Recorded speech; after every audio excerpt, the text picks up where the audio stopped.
Donc une fois que l'encodage est terminé, on a un autre fichier ici. Alors, on peut regarder sa taille déjà, clic droit, propriété.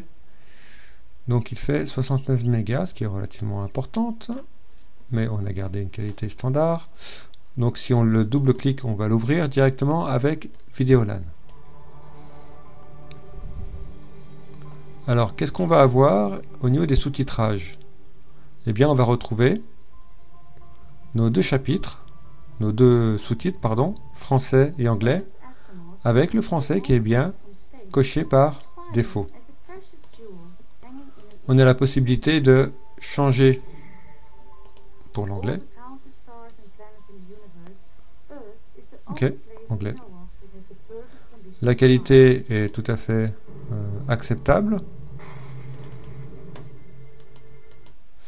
Alors ce qu'on va vous montrer, c'est comment s'organiser si on veut extraire plusieurs chapitres.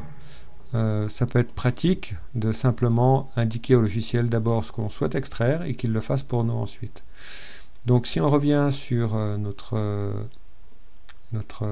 logiciel Handbrake, ici si on veut choisir par exemple, on veut le chapitre 5, le chapitre 4 qui fait qu'une minute. Donc on va lui mettre, alors on va mettre un nom un peu générique. Donc on va appeler ça séquence 1.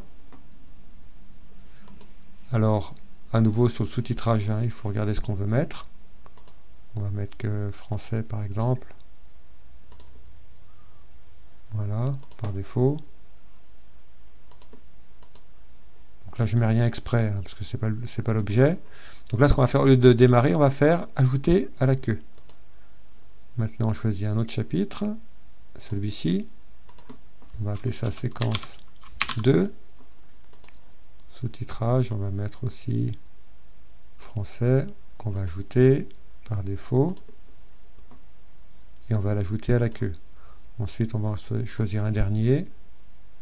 Ici. On va lui mettre le sous-titrage.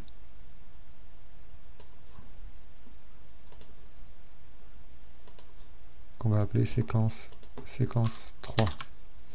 Donc j'ai fait aucun autre réglage particulier, j'ajoute ça, et je regarde ma queue, et je vois que j'ai donc 4, dont une qui est déjà réalisée, 4 tâches en fait. Hein.